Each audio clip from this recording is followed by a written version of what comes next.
like to roll the dice. Employee who actually helped her right now.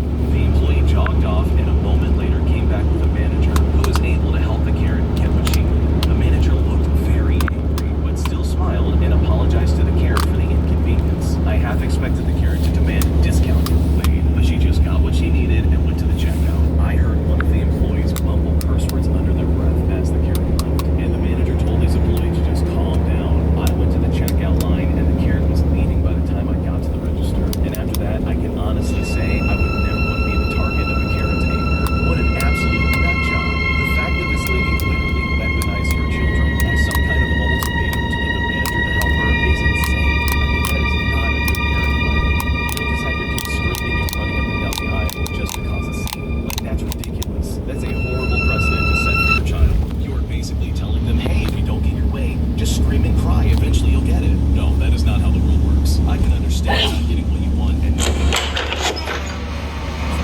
but causing a scene like that, to me, is just not. All right, Joey. I would never I'm be in a here. situation like that. Let's see if we can find what you wanted me to see. I told them multiple times that we're out of a specific item that we're looking for. Eventually, I had to give a manager a call. I work at a family-style sit-down with Will. It's the end of the night, which means I'm ready to annihilate any customer who even gives me the slightest bit of life. This lift could use a few dry cells. We're sold out of the regular breaded wings, but we can get them the non-breaded ones, no problem. Now, after I said this, I'm internally begging this lady to please. Let's see what you're hiding down there, my friend. Thing to do, but she proceeded to surpass every expectation I had. She said, "You're so bad. Jeez, how busy have you guys been tonight? Is it fair for you?" After she said that, I was resisting the urge to explain to her that every customer is a paying customer. I try to smooth things over, so I say, "Yeah, it's been a super busy night, but we still have the classic.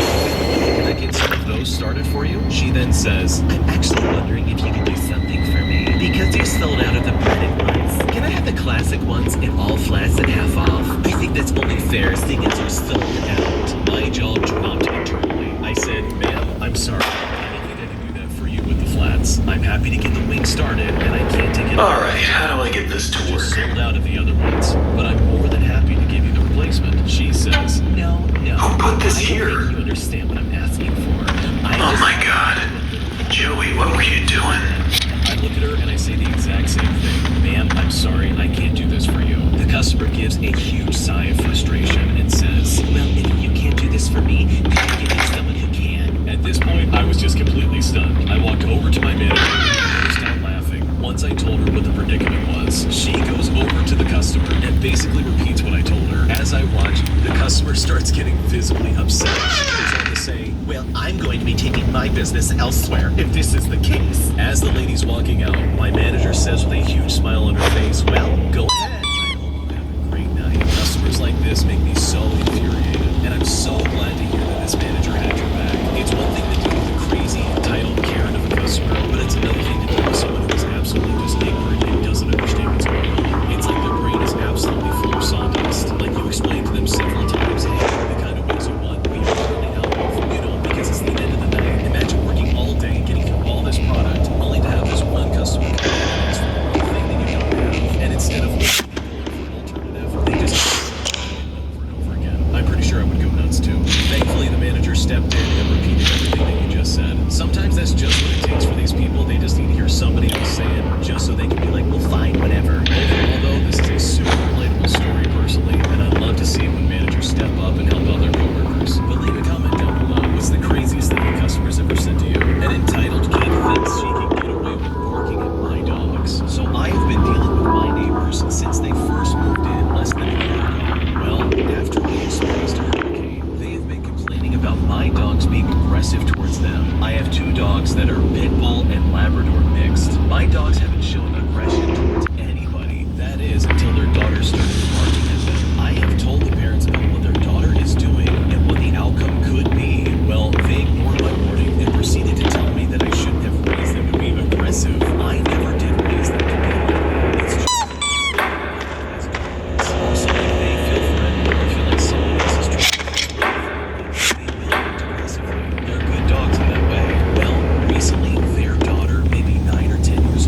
Like, why would you make it seem like her husband's such a bad guy? Reading through this, I realized that they never gave a solid reason as to why she doesn't like him, as well as why her girlfriend doesn't like him. And the entire situation is just weird. Is it a case where these people are just super jealous and super not trusting of the other person? I mean, it doesn't seem like there's a situation here that's been explained where the husband is in some way coming on to this other lady, or has in any way been creating weird with her. So it seems like this fear is just kind of out of nowhere. It doesn't make complete sense, to be honest. Like, why would you villainize someone if they've never done anything? It sounds like to me that this is just a really big conspiracy that could very easily be fixed if these people would just talk.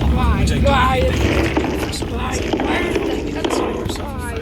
They can even attempt to get to know and be friends with the husband and the person you're friends with. It all just seems very silly and immature. And if anything, the original poster's friends are to blame for this one, because from the sounds of it,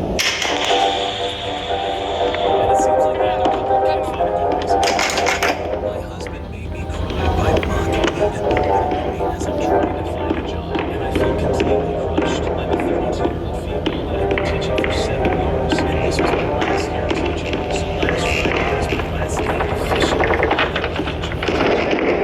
Profession has brought me up emotionally and physically. My husband and I agreed that I should quit this profession, or at least take a year off, and for the sake of my wellness, find another job in the meantime. When COVID-19 hit, my husband lost his job. I was understanding and showed support and sympathy since I was also upset about it. We relied on my income as a teacher as I taught online throughout 2020. However, as the months passed by, I grew resentful when he would play video games and watch movies. Instead of developing a plan B, I would say to him, I think it would be a good idea to see what jobs could be hiring. I know there's a pandemic. We should be mindful of future finances. After I said that, he got very mad and said that I was emasculating him. He kept victimizing himself, saying, we're in a pandemic.